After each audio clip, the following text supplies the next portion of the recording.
বনি ইসরাইলের এক লোক 500 বছর আল্লাহর ইবাদত করেছে। কয় বছর?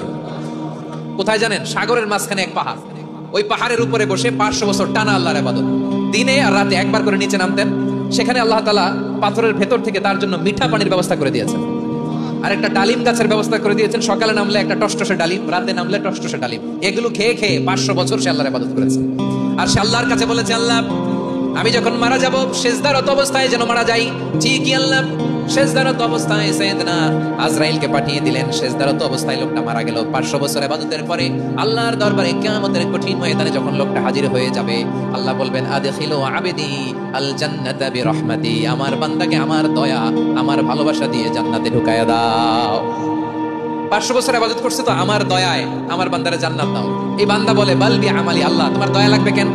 আমি আমার আমল দিয়ে জান্নাতে যেতে চাই। কি দিয়ে? কথা বুঝে নাই বোধহয়। আল্লাহর এই বান্দা কি দিয়ে জান্নাতে ঢুকতে চায়? আমল দিয়ে। আল্লাহ বলছে, আমার দয়ায় আমার বান্দারা জান্নাতে নিয়ে যাও ফেরেশতারা। বলে, আল্লাহ তোমার দয়া লাগবে কেন? সেজদা তো কম দেই নাই, জিকির করতে করতে 500 বছর শেষ করে দিলাম, আবার তোমার দয়া লাগবে?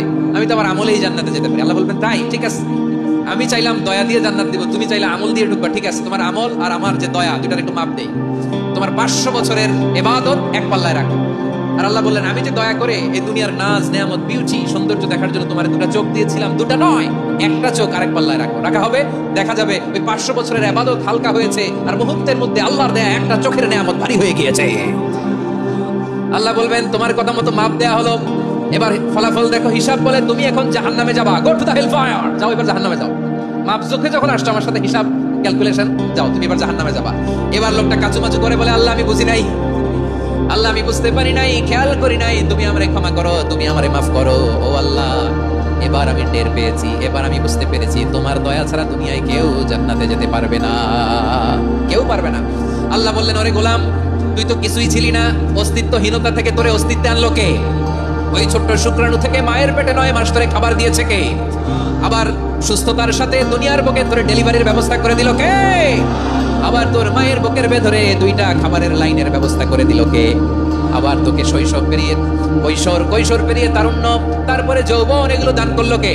তার চেয়ে বড় কথা, পাহাড়ের মাঝখানে সাগরের মাঝখানে 500 বছর ইবাদত করার শক্তি তোর গায়ে দিয়েছে কে? এই সাগরের মধ্যে লোনা পানি, লবণের পানি মুখে দেওয়া যায় না, সেখান থেকে আমি পাহাড়ের ভেতর থেকে মিঠা পানির ব্যবস্থা করে দিলাম। ওই জায়গায় তোরে রিজিকের বন্দোবস্ত করলো কে? সকাল বিকাল 2 বেলা টসটসে ডালিম খাওয়ার ব্যবস্থা করে দিল কে? তোর আবদার ছিল, আল্লাহ আপনি আমার সেজদারত অবস্থায় রুহু কবজ করবেন, তোর শেষ আবদারটাও পূরণ করেছে কে?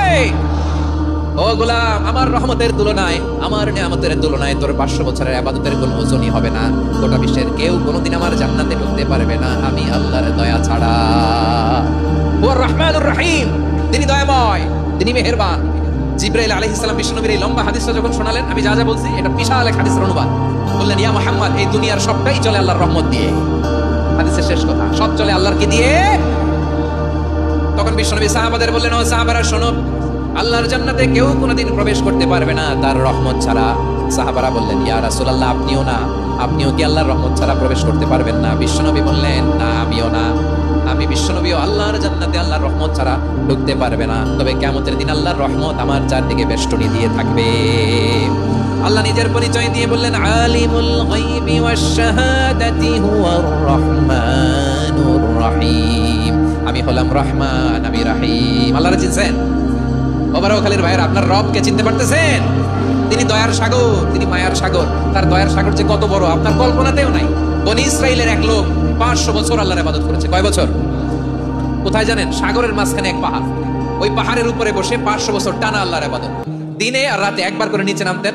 সেখানে আল্লাহ তাআলা পাথরের ভেতর থেকে তার জন্য মিঠা পানির ব্যবস্থা করে দিয়েছেন, আর একটা ডালিম গাছের ব্যবস্থা করে দিয়েছেন। সকালে নামলে একটা টসটসে ডালিম, রাতে নামলে টসটসে ডালিম। এগুলো খেয়ে খেয়ে 500 বছর সে আল্লাহর ইবাদত করেছে।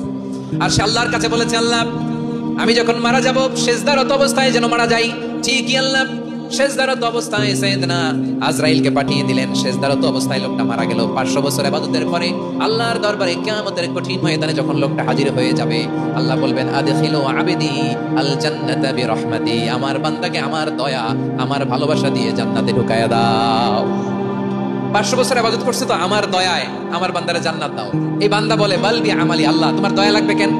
আমি আমার আমল দিয়ে জান্নাতে যেতে চাই। কি দিয়ে? কথা বুঝে নাই বোধহয়। আল্লাহর এই বান্দা কি দিয়ে জান্নাতে ঢুকতে চায়? আমল দিয়ে। আল্লাহ বলছে আমার দয়ায় আমার বান্দারা জান্নাতে নিয়ে যাও ফেরেশতারা। বলে আল্লাহ তোমার দয়া লাগবে কেন, সেজদা তো কম দেই নাই, জিকির করতে করতে 500 বছর শেষ করে দিলাম, আবার তোমার দয়া লাগবে? আমি তো আমার আমলেই জান্নাতে যেতে পারি। আল্লাহ বলবেন তাই, ঠিক আছে, আমি চাইলাম দয়া দিয়ে জান্নাত দিব, তুমি চাইলে আমল দিয়ে ঢুকবা, ঠিক আছে, তোমার আমল আর আমার যে দয়া দুটার একটু মাপ দেই। তোমার 500 বছরের ইবাদত এক পাল্লায় রাখো। আর আল্লাহ বললেন আমি যে দয়া করে এই দুনিয়ার নাজ নেয়ামত বিউটি সৌন্দর্য দেখার জন্য তোমার দুটা চোখ দিয়েছিলাম, দুটা নয় একটা চোখ আরেক পাল্লায় রাখা হবে। দেখা যাবে ওই 500 বছরের ইবাদত হালকা হয়েছে আর মুহূর্তের মধ্যে আল্লাহর দেয়া একটা চোখের নেয়ামত ভারী হয়ে গিয়েছে। আল্লাহ বলবেন তোমার কথা মতো মাপ দেয়া হলো, এবার ফলাফল দেখো, হিসাব বলে তুমি এখন জাহান্নামে যাবা, go to the hell fire, যাও এবার জাহান্নামে যাও। মাপ চোখে যখন আসছো আমার সাথে হিসাব ক্যালকুলেশন, যাও তুমি এবার জাহান্নামে যাবা। এবার লোকটা কাচুমাচু করে বলে আল্লাহ আমি বুঝি নাই, আল্লাহ আমি বুঝতে পারি নাই, খেয়াল করি নাই, তুমি আমারে ক্ষমা করো, তুমি আমারে মাফ করো। ও আল্লাহ এবার আমি টের পেয়েছি, এবার আমি বুঝতে পেরেছি তোমার দয়া ছাড়া দুনিয়ায় কেউ জান্নাতে যেতে পারবে না, কেউ পারবে না। আল্লাহ বললেন ওরে গোলাম তুই তো কিছুই ছিলি না, অস্তিত্বহীনতা থেকে তোরে অস্তিত্বে আনলো কে?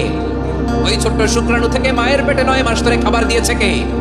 আবার সুস্থতার সাথে দুনিয়ার বুকে তোরে ডেলিভারি